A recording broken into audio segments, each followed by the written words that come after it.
अगर जमीन में किसी ने कब्जा कर लिया है या आपको डर है कि भविष्य में ऐसा हो सकता है, तो ये वीडियो आपके लिए है। क्योंकि कोर्ट में सिर्फ सच बोलने से केस नहीं जीता जाता है, सही दस्तावेज होना भी बहुत जरूरी है। आज हम इस वीडियो में जानेंगे जमीन पर कब्जा होने पर आपके पास कौन कौन से जरूरी दस्तावेज होने चाहिए, जिससे कि आप यह प्रूव कर सकें कि वह जमीन आपकी है। आपके पास कौन कौन से जरूरी डॉक्यूमेंट होना चाहिए, कौन सा डॉक्यूमेंट या कागज सबसे ताकतवर होता है कोर्ट में, और बिना दस्तावेज के क्या होगा। तो ये जानने के लिए वीडियो को पूरा देखें, क्योंकि यह वीडियो आपके लाखों रुपए भी बचा सकता है। चैनल पर पहली बार आए हैं तो चैनल को सब्सक्राइब कर लो, और वीडियो के अंत में कमेंट करके जरूर बताना कि आपके पास किन किन डॉक्यूमेंट का होना जरूरी है, और वीडियो को लाइक जरूर कर देना। तो चलिए शुरू करते हैं आज की वीडियो को। आज की इस वीडियो को हम 5 पार्ट में डिवाइड करते हैं, और वीडियो के आखिर में मैं आपको एक बोनस टिप दूंगा, एक लीगल एडवाइस दूंगा, जिसे आपको जानना बहुत ही जरूरी है। तो चलिए शुरू करते हैं वीडियो को। सबसे पहले जानते हैं कि कब्जा क्या होता है। मान लीजिए आपकी कोई संपत्ति है, जमीन है, दुकान है या कोई मकान है। उस जमीन, दुकान या मकान पर कोई व्यक्ति आके बिना आपकी अनुमति के प्रवेश करता है, और या कहें कि घुस जाता है, या आपकी जमीन पर निर्माण कर लेता है, आपकी जमीन पर खेती करने लगता है बिना आपकी अनुमति के, या फिर खुद को मालिक साबित करने लगता है, लोगों को यह बताने लगता है कि यह जमीन उसकी है और वही उस जमीन का मालिक है। तो इन्हीं बिंदुओं के आधार पर हम इसे इल्लीगल पोजेशन यानी कि अवैध कब्जा कहते हैं, और यह कब्जा व्यक्ति के द्वारा किसी दूसरी की जमीन पर ही किया जाता है। मान लीजिए कोई व्यक्ति आपकी भूमि पर थोड़ा हिस्से में अपनी भूमि के अलावा आपकी अतिरिक्त भूमि कब्जा करने का प्रयास कर रहा है, तो भी वह अवैध कब्जे की कैटेगरी में आएगा। आपकी जमीन पर अवैध कब्जा हो जाने से अब सवाल यह है कि आप कोर्ट में यह कैसे साबित करेंगे कि वह जमीन आपकी है। तो इसके लिए आपके पास कौन कौन से डॉक्यूमेंट होना चाहिए वो जान लीजिए। यानी कि सबसे जरूरी दस्तावेज जो है वह होना चाहिए रजिस्ट्री। यदि आपने भूमि रजिस्ट्री के माध्यम से खरीदी है तो आपके पास सेल डीड होना बहुत जरूरी है, क्योंकि सेल डीड को ही ओनरशिप का सबसे बड़ा सबूत माना जाता है, और कोर्ट में इसे डिनाई नहीं किया जा सकता। कोर्ट में आपके केस को स्टेबिलिटी यानी कि ताकत 70% से अधिक इसी डॉक्यूमेंट पर मिलती है, इसलिए आपके पास सेल डीड का होना बहुत जरूरी है।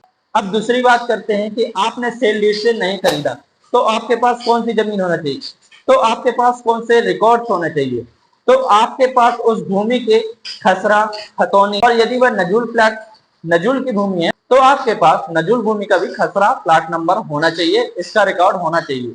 और यह कब से होना चाहिए, यदि यह भूमि आपकी पैतृक भूमि है तो आपको उस लिंक से लेकर जब से कि यह भूमि आपके पूर्वजों के नाम पर रही है तब के रिकॉर्ड से लेकर आज तक के रिकॉर्ड आपके पास होना बहुत जरूरी है, जिससे कि आप कोर्ट में अपनी ओनरशिप साबित कर सकें। अब अगला डॉक्यूमेंट है नामांतरण का डॉक्यूमेंट। आपने सेल डीड करा ली और म्यूटेशन नहीं कराया, नामांतरण नहीं कराया, तो आप कैसे प्रूव करेंगे उस भूमि का भूमि स्वामी राइट आपके पास है। इसलिए जब कभी भी आप सेल डीड एग्जीक्यूट करें तो उसके बाद नामांतरण की कार्यवाही जरूर करें, और इस नामांतरण का दस्तावेज भी अपने पास रखें, जिससे कि आपको कभी भी समस्याओं का सामना ना करना पड़े। इन डॉक्यूमेंट के अलावा आपको पोजेशन का भी सबूत देना होगा, यानी कि उस भूमि पर आपका कब्जा रहा है, यह आपको कोर्ट में साबित करना होगा। इसके लिए आप कौन से डॉक्यूमेंट दे सकते हैं, इसके लिए आप बिजली बिल, जल कर यानी कि पानी का टैक्स, या आपकी खेती का कोई रिकॉर्ड है आप वो पेश कर सकते हैं, और कब्जे के संबंध में अन्य गवाहों को भी पेश कर सकते हैं जो कि आपका कब्जा उस भूमि पर देखते आ रहे हों वर्षों से। इन सब के अलावा आपके पास और कौन से डॉक्यूमेंट होना चाहिए, आपके पास होना चाहिए नक्शा। जिस भूमि को आप अपनी भूमि कह रहे हैं उस भूमि का आपके पास नक्शा होना भी बहुत जरूरी है, क्योंकि नक्शा से ही यह पता चलता है कि वह भूमि एक्चुअल कहाँ पे है, यानी कि उसके चारों दिशाओं में कौन रहता है। यह चीज किससे पता चलेगी, आपके नक्शे से। इसलिए आपके पास नक्शा भी होना बहुत जरूरी है। यदि आप भूमि का टैक्स पे करते हैं तो आपके पास टैक्स रिसिप्ट भी होना चाहिए, जो कि आपके पोजेशन का और आपकी भूमि का ओनरशिप डिसाइड करने में बहुत ही महत्वपूर्ण दस्तावेज होते हैं। यदि आपने भूमि सेल डीड से नहीं खरीदी, पूर्वजों से भी नहीं खरीदी, आपने मात्र एग्रीमेंट किया है, तो वह एग्रीमेंट भी आपके पास होना चाहिए, जिस एग्रीमेंट के बेस पर आप यह साबित करना चाह रहे हैं कि वह भूमि आपकी है और किसी दूसरे व्यक्ति ने आपकी भूमि पर कब्जा करने का प्रयास किया है या कब्जा कर लिया है। इन डॉक्यूमेंट से आप कोर्ट में यह प्रूव कर सकते हैं कि उस भूमि का कब्जा आपके पास था और उस भूमि के असल ओनर आप हैं। अब बात करते हैं कि यदि ये दस्तावेज आपके पास नहीं होंगे तो क्या होगा। यदि ये दस्तावेज आपके पास नहीं होंगे तो सबसे पहले आपका केस जो है कोर्ट में कमजोर हो जाएगा। आप मात्र गवाहों के आधार पे या अपनी मौखिक बयानों के आधार पर कोर्ट में केस नहीं जीत सकते, ना ही आप अपने केस को सॉलिड तरीके से प्रूव कर पाएंगे और आपका कब्जा साबित करना भी बहुत मुश्किल हो जाता है, क्योंकि सिर्फ ओरल एविडेंस से यह नहीं माना जा सकता है कि उस भूमि पर आपका कब्जा है या रहा है। इसलिए आपके पास डॉक्यूमेंट होना बहुत जरूरी है। यदि आपके पास ये डॉक्यूमेंट नहीं होते हैं तो जो दूसरा व्यक्ति है उसका फायदा उठा सकता है या वह जाली दस्तावेज तैयार करके आपकी भूमि को भी हड़प सकता है। इसलिए आप आज ही अपनी भूमि के सारे डॉक्यूमेंट निकाल कर अपने पास रख लें और अपनी भूमि का समय समय पर जायजा लेते रहें कि आपकी भूमि सिक्योर है या नहीं। कई केस सिर्फ इसलिए हार जाते हैं क्योंकि उनके पास डॉक्यूमेंट नहीं होता या समय पर यह डॉक्यूमेंट वो पेश नहीं कर पाते हैं कोर्ट में। अब बात करते हैं, यदि किसी व्यक्ति ने आपकी भूमि पर कब्जा कर ही लिया है तो उस कब्जे को आप कैसे हटा सकते हैं। तो आप सबसे पहले जब आपको कब्जा किए जाने की जानकारी मिलती है, आप तुरंत पुलिस में इसकी शिकायत करें रिटर्न में और एसडीएम या तहसीलदार की कोर्ट में जाकर आप उस व्यक्ति के विरुद्ध जिसने कि आपकी भूमि पर कब्जा किया है आवेदन करें। उस व्यक्ति को निषेधित किया जाए आपकी भूमि पर कब्जा करने से या कोई निर्माण कार्य करने से और आपकी भूमि से उस व्यक्ति को निष्कासित किया जाए। या फिर आप सिविल कोर्ट में जा सकते हैं।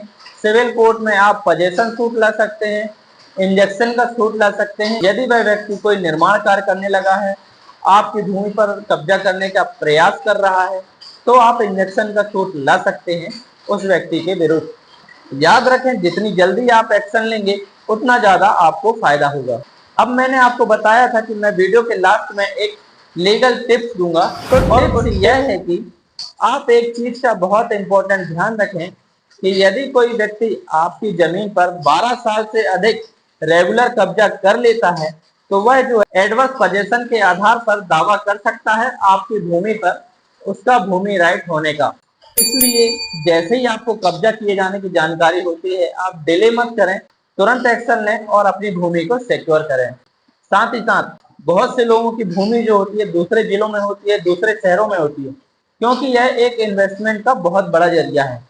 इसलिए मैं आपसे कह रहा हूं कि यदि आपके कोई रिश्तेदार हैं या आपके भरोसेमंद कोई व्यक्ति हैं तो उनके द्वारा या आप महीने में 6 महीने में जाकर भूमि का एक जायजा जरूर लें कि आपकी भूमि सही है या नहीं, कोई व्यक्ति इस पर कब्जा तो नहीं कर रहा है, कोई व्यक्ति आपकी भूमि पर निर्माण करने का प्रयास तो नहीं कर रहा है। इन सब का आप जायजा लेते रहें, क्योंकि बहुत से लोग प्लाट तो ले लेते हैं, मौके पर कब्जा नहीं ले पाते। और यदि आपको मालूम ही ना हो कि आपका प्लाट कहाँ है तो जाहिर है कोई भी व्यक्ति आपकी भूमि पर कब्जा कर सकता है। इसलिए सतर्क रहें और अपनी भूमि को सिक्योर करें। और मैंने जितने भी डॉक्यूमेंट बताए हैं उन डॉक्यूमेंट को और जरूरी डॉक्यूमेंट को अपने पास रखें। यदि आपको जानकारी अच्छी लगी हो वीडियो को लाइक कर शेयर जरूर कर दो और ऐसी ही कानूनी जानकारी के लिए चैनल को सब्सक्राइब जरूर कर लो। तो चलिए मिलते हैं अब हम अगली वीडियो में।